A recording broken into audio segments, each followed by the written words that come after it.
Hey folks, Anders here, and welcome to another video. So, I am in the summer house. It's summer, but it's cloudy and windy. It's dry though, which is better than it has been the last few days. So,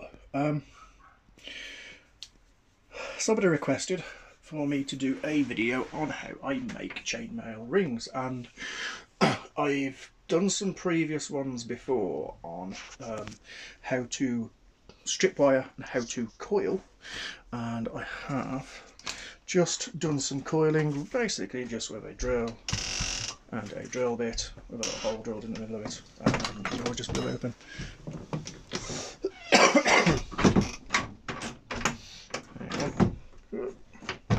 That's better. Yeah, and you just take it slow and coil until you get something that looks like that, which is stripped copper wire. And then what you do is you put it in a jig. So basically like that. That's just from Aldi. It's just like one of their little clamp fingers that's screwed onto the chair. And then for cutting with, you use a coping saw with jeweler's blades, which are super thin. That's 0.6 mil, I think. And the reason being is when you cut one, so if I just fetch one that I've just cut off, so this is one that I've just done, which you probably can't see very well. The idea is to have the gap between them as small as possible, so that when you actually close the ring and use pliers to close the ring, or jeweler's pliers, the ring is still circular, because the more material that you take out, the more oval it's going to be. And when I first started doing this, that was one of the mistakes I made. Let's put you down there. Yeah, one of the mistakes I made was cutting too much material off. I started off using like Dremels and things like that, and it just wasn't great. So yeah, sorry I won't focus properly. It's not going to. So yeah, so least material possible. You do get little burrs on the ends of them, which makes it a little bit sharp, but the idea behind that is you tumble them and they all come up. Well, removes all the sharpness and the burrs, doesn't reduce much material, and you get nice shiny rings. So what I'm going to do is I'll just show you what to do, and it is really strange, and pretty much anybody can do this with patience. It does take a long time, which is why making your own chainmail rings to sell is not profitable at all, unless you're using like one of the really fancy Ringinator machines, which cost a couple £100, and it's just really not worth it. But this way, just doing it like that, it takes time, and if you've got nothing else to do, it works. So I'm going to put it there, which hopefully you can see the jig. And all you do is you get a coping saw. Again, super tiny blade. This one's starting to get a bit dull now, but yeah.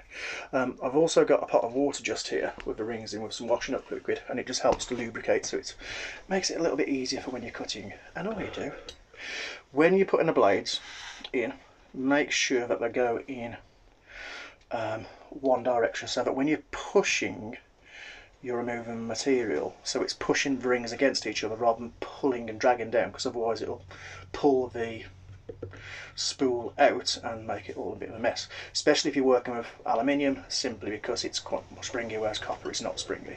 And you just do this. So what you're doing is, on your forward stroke it's removing material, and on your back stroke you're not actually doing anything, you're just bringing it back. So if you can hear,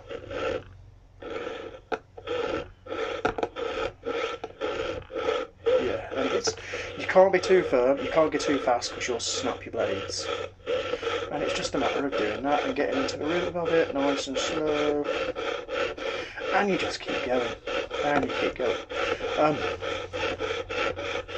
Yeah, I sometimes do this while I'm watching a telly or something like that. Yeah, copper is a very hard material to work with, so to get through a spool like this, I think I timed it, and it'll take about 20 minutes to get through a spool, which will give you about, I think it's about 50 rings there. And yeah, you just go and keep going. And you can get a nice motion going like that. this stop for a second now and remove the clamp. And yeah, there you can see in that moment I've talked to you, I've just done 3 rings, so not many. Yeah, and then you just, yeah, the thing you want to be careful of as well is that you're only cutting the top of the spool and not the bottom, because otherwise you're going to get damage to the rings and stuff like that, and yeah, it's a bit of a pain. So yeah, you just clamp it back in like so. Make sure it's tight but not over tight. Thicker rings like this have got a lot of resistance to them, so they won't squish. But thinner rings will have a tendency, especially copper, has a tendency to squish together. So you want to get it nice and firm so it's held in place, but not too tight, but it's actually squishing them. Aluminium's a bit more tricky because it's got spring resistance to it and stuff as well. So yeah, and then you just go like this. And then when you want to lubricate it a bit more, just put a bit of water on it. So I'm just dripping a bit on. There you go, it's got washing up liquid in just to help lubricate it. You can use oil as well. I do sometimes use oil, but it's a bit more messy. Any oil, vegetable oil, stuff like that, just to lubricate it a bit. I find this works well. And you just keep going like this.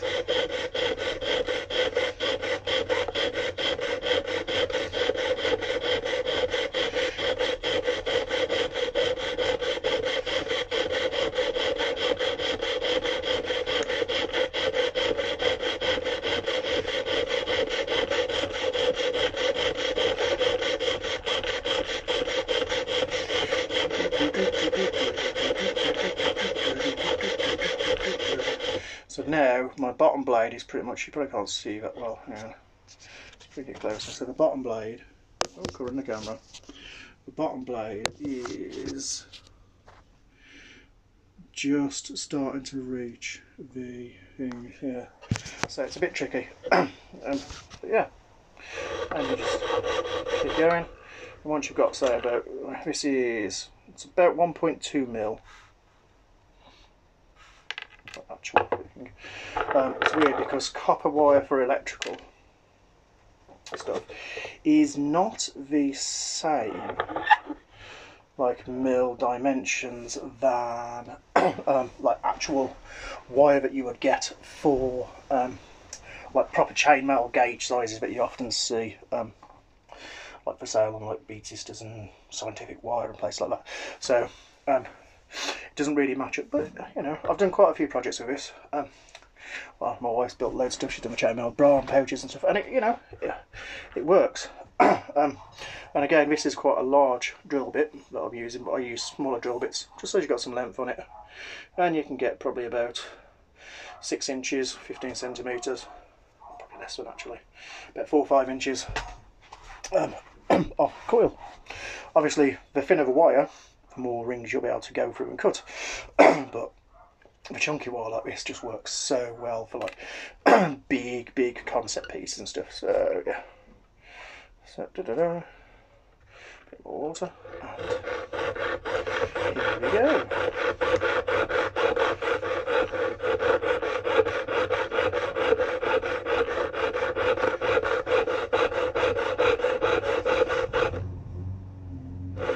Just as somebody next door starts to use that lawnmower. Excellent.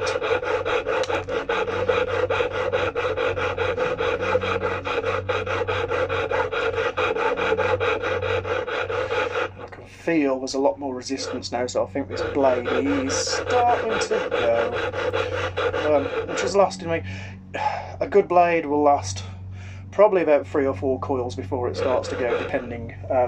Copper is obviously harder to get through because it's a harder metal. Aluminium, you can, especially if you're using soft aluminium wire, you can go through in nothing. It's so quick, like 3 strokes of the blade and it'll go. Yeah, just keep doing like that.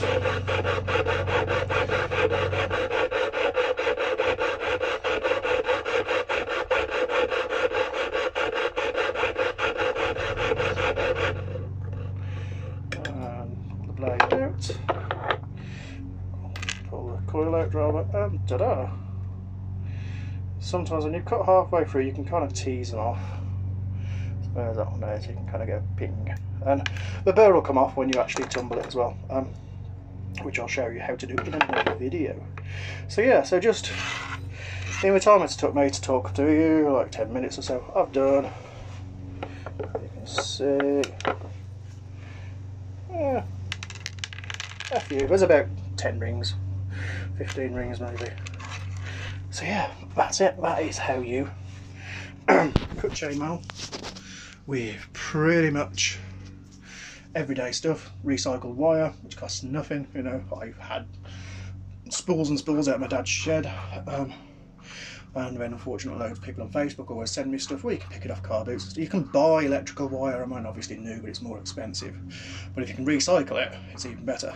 So yeah, that's it. That is how you cut chainmail rings. So there's the rings, there's the core, jig, coping saw like that. I think I bought that with a massive pack of saw blades. I think it was 110 saw blades in it. I think all of that cost me about £8 to £10 off eBay or Amazon.